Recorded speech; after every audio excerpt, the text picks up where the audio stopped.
Spider-Man's life sucks. Every day he gets beat up, every day he comes home to have to deal with rent struggles. He has to deal with the fact that his relationships are all failing, typically due to the fact that he is Spider-Man. Peter has to come home and deal with the fact that his life will never be normal again. And it's all because of him being Spider-Man. It's all because his uncle told him that with great power comes great responsibility, and that's something he's held on to for his entire life. Even if Uncle Ben didn't mean it as go out and save the day as Spider-Man, that's how Peter interpreted it. And he uses those powers every single day to go out and help people, oftentimes to a detriment to himself. And I've been pretty critical of that notion. About a year ago, I made an entire video talking about how Spider-Man is toxic for Peter. And this is the other side of the coin. I want to argue that Spider-Man is good for Peter Parker. Spider-Man is needed because Peter is Spider-Man. And something that I feel understands that notion very well is Jonathan Hickman's 2024 Ultimate Spider-Man. The entire first issue is showing us that even though Peter has what is ostensibly the perfect life, he's married to Mary Jane, he has kids, his Uncle Ben is still alive, J. Jonah Jameson treats him with a level of respect that we've only come to see in more modern comics between him and Spider-Man. He may have lost his Aunt May recently, but for all intents and purposes, she died at a fairly old age. She got to live a pretty decent life. And Peter, despite losing his parents when he was young, has built a really good life for himself, and he doesn't have to deal with the constant struggles of being Spider-Man. But his life feels empty. Peter feels as though he is desperately missing something. He's missing being Spider-Man. He feels as though his destiny has been stripped from himself and that he never got a choice in having it or not having it. And that's something that we see Spider-Man make in a lot of great interpretations of the character, is make that choice between whether or not he's going to be Spider-Man or just be Peter Parker. This comic goes on to illustrate just how close and needed Spider-Man is for Peter to function as a person. And it's a great segue into just about every other piece of media that positions Spider-Man as needing to be there for Peter. Every great interpretation of the character shows the struggle between the two, but ultimately, it always ends the same, with Peter choosing to put on the mask, much like it does at the end of issue 1. And today, I really want to celebrate Peter choosing to continue to be Spider-Man, starting with Spectacular Spider-Man. When we meet up with this version of Peter, he is 16 years old. He's just getting fresh into being Spider-Man, having developed the powers over the summer. He is fresh off the loss of his Uncle Ben, and he's still trying to figure everything out about being Spider-Man, all while also trying to figure out how he's going to be the man of the house now that Uncle Ben is gone, how he's going to help Aunt May pay the bills, and how Spider-Man fits into all of that. He's been actively trying to win the Daily Bugle's photo contest throughout the last few episodes, and he's been failing spectacularly, but this time it could be different, because he could take better photos of himself as Spider-Man. And we see a lot of fun gags with him trying to figure out how the lens works, how the lighting works, why selfies as Spider-Man wouldn't really work at all. And ultimately, this comes to a head with his internship at ESU, working with the Connors. Dr. Connors found a way to regenerate his arm by turning himself into the Lizard. And unfortunately, during that fight with the Lizard, Peter recognized it as being a wonderful way for him to take pictures. But in order for him to go be Spider-Man, to save Kurt Connors, and to take pictures to get money for Aunt May, he has to run out on Gwen and Kurt Connors' wife in order to try and get that done. He abandons what are supposed to be his friends and mentors, and they give him a pass for that. But ultimately, when they see it was Peter who took the photos, they're never going to know that he was off being Spider-Man. They're just going to look at it as Peter went to go take money and profited off of what is ostensibly the worst day of the Connors' lives. And so they fire him. They don't do anything more than that, but ultimately Peter loses something that was extremely important to him, and prior to Spider-Man, something he would have never put in jeopardy in the first place. But Spider-Man led to the direct result of that. But ultimately, Peter has to recognize the good that he did that day. He's presented with the choice of taking something called a gene cleanser. It's the same thing that turned Kirk Connors from the Lizard back to Kirk Connors. It would completely eradicate his spider DNA and make him normal again. But it's in finding how much good he did for the Connors. He returned Kurt to his family. The Connors don't have to lose their jobs because Peter didn't feel the need to take them in, because that decision was in his hands and nobody else's. Peter feels like he did the right thing, and if that's the price he had to pay, it is what it is, because he was doing more good that day than harm. Spider-Man's no magic wand, but thanks to the webhead, Kurt's cured, and Billy gets his father back. So what if nobody threw a parade? Spidey stays because Spidey's needed. For now, anyway. And what I loved so much about the show is that it left the door open for revisiting this idea later in the season. And we see throughout the season, Peter continues to mess up, he continues to make poor decisions, and he continues to have Spider-Man meddle with his life. But throughout all of it, he continues to have good things happen to him because he is Spider-Man. He continues to save people, he continues to help people, and he continues to do good with the power that he was given. And by the end of the show, well, the end of the first season, he ultimately finds out that this is his destiny, that he was always meant to be Spider-Man no matter what. Spidey's not a disease that needs a cure, and he's more than just a random bug bite, too. Spider-Man is who I am. My destiny. But it doesn't always end happily like how it does in Spectacular Spider-Man, or even with the Ultimates comics. I often think back to Spider-Man 2003, when it comes to versions of Peter Parker that ultimately crumbled under the weight of being Spider-Man. Now, technically, I know the show was supposed to get another season.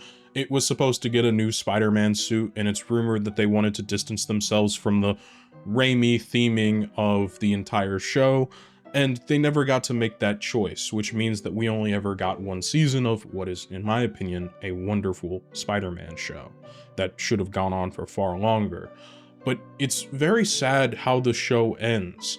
It is really dark, and I made a whole video talking about that, but that's besides the point. The entire episode, well, two-parter, is centered around Peter having to deal with these mind-controlling twins, and unfortunately, as mind controllers do, they convince Peter to do some pretty heinous things, such as nearly killing Kraven, as he believed that Kraven had killed Mary Jane, who he had just revealed his identity to, and then unfortunately making him hurt his other love interest in the show. You know, it's funny, in my script I have Nikki written, but it's actually Indy.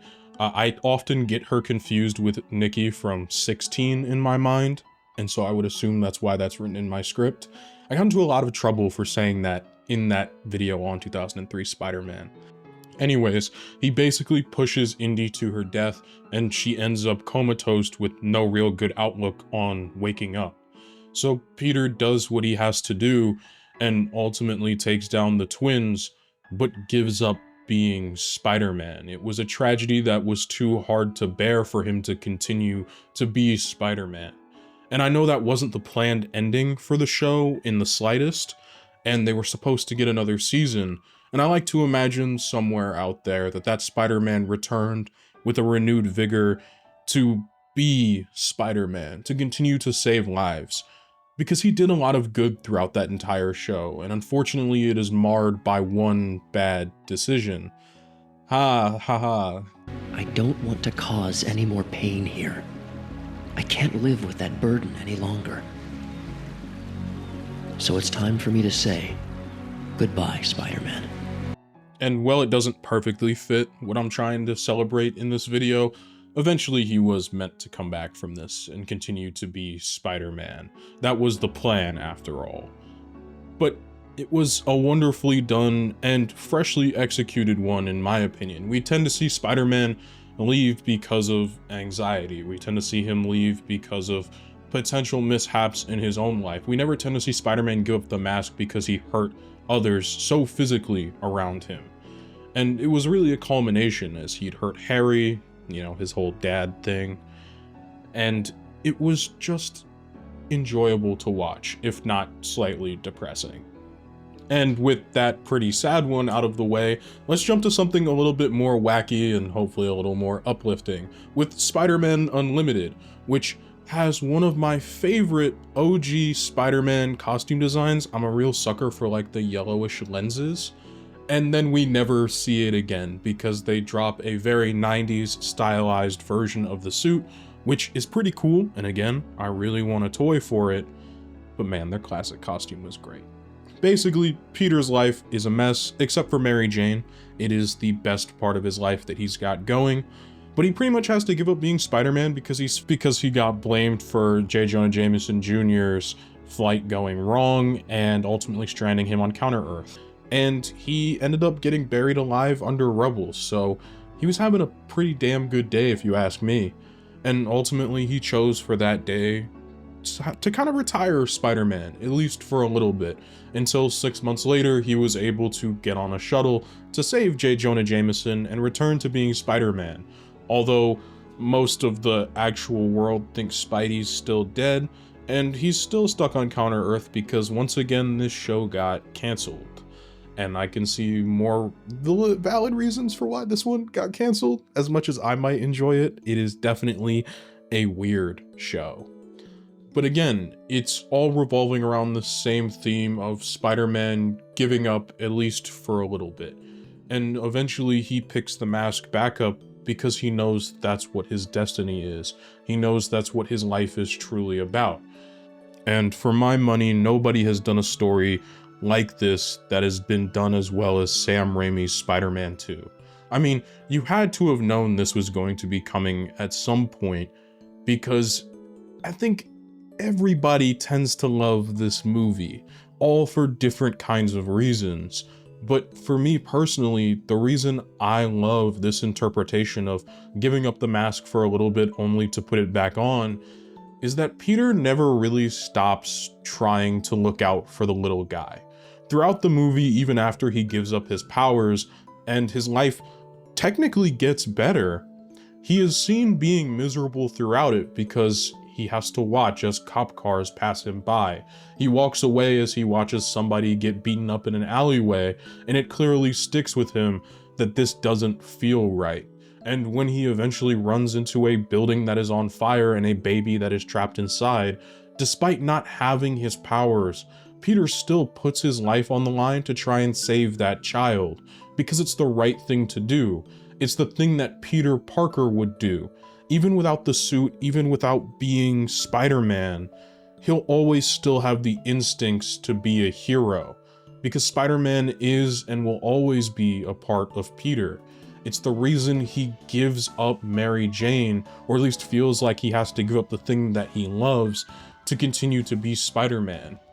Another reason why I love this interpretation so much is that throughout the whole first 2/3 of the movie, Peter believes that to live a good life, he has to give up one or the other. He is either Peter Parker or he is either Spider-Man. There is no in between, there is no gray area, it's black and white, one or the other. But by the end of the movie, what Peter comes to realize is that he doesn't have to make the choice between being Spider-Man and being Peter Parker, because he is both at the same time. It is not one or the other, it is just being himself. And that's the journey of self-discovery that we see him go on through a majority of the second movie, is figuring out that even with or without the powers, with or without the mask, he's always going to have the tendency towards being a hero. Peter Parker is as much Spider-Man as Spider-Man is Peter Parker. And it's about finding the balance between the two. When he reveals his identity to Mary Jane, it is him accepting that balance and accepting that he is going to be melding the two worlds into one. And when we catch up with Peter in Spider-Man 3, we see the fruits of that labor. Peter is at an all-time high in his life at the start of the movie. People love Spider-Man outside of the Daily Bugle, and his life is going really great. His relationship with Mary Jane is going well. His relationship with Aunt May is going well. Not so much with Harry, but, you know, not much you can do about that, considering Harry thinks he killed his dad and all. But outside of his relationship with Harry, things were going really, really well. And that's because Peter finally accepted that he is Spider-Man. And it is what it is.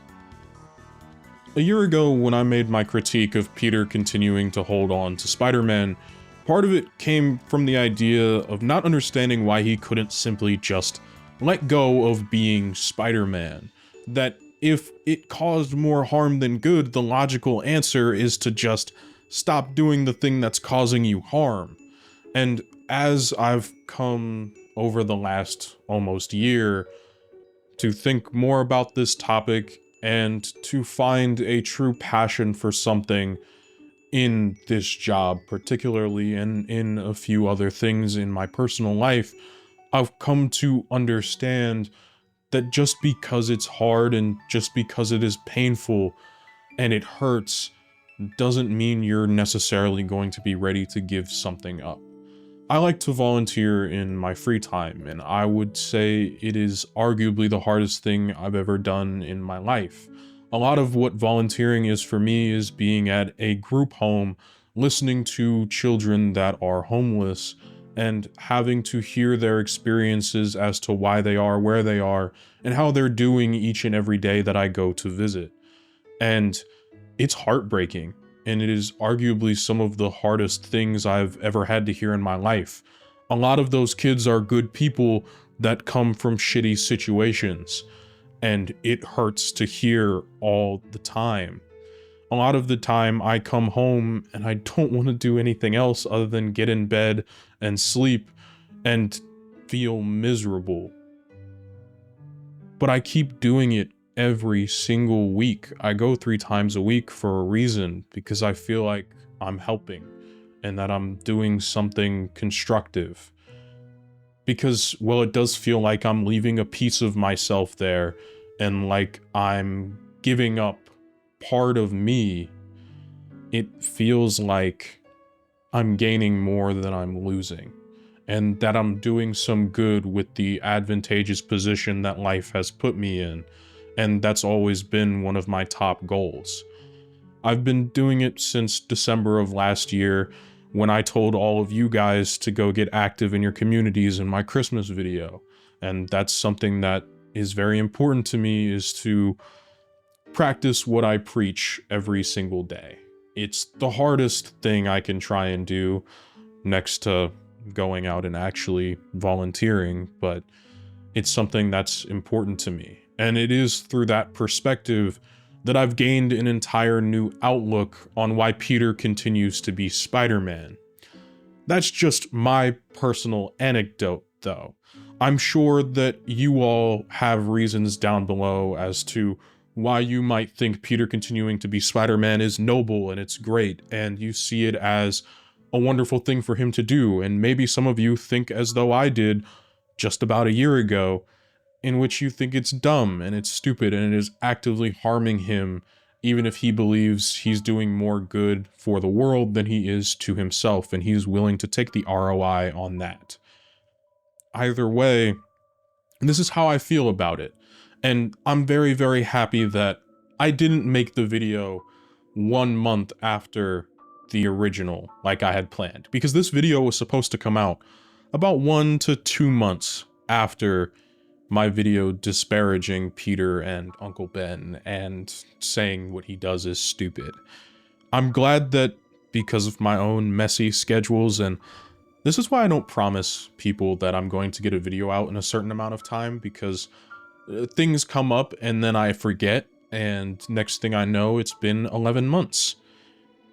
But in this case, I'm really glad I didn't, because being almost a year removed has given me a lot of perspective on this situation with Peter throughout a lot of growth in my own personal life. And it's something I'm proud to say that I have done, and something that has been very enjoyable for me. That once again, doing a job as flexible as this has been able to give me the ability to give my time like that. It's something I'm truly grateful for. And so once again, I'm truly grateful for all of you. So I wanted to make this video more of a celebration of the times Peter chose to continue to be Spider-Man. And hopefully a celebration for all of you who choose to continue to do the hard thing to benefit others, even if sometimes it can be painful to yourself. And to say, keep on doing what you're doing because you're doing the right thing. So, thank you all so much for watching, and please take care of yourselves.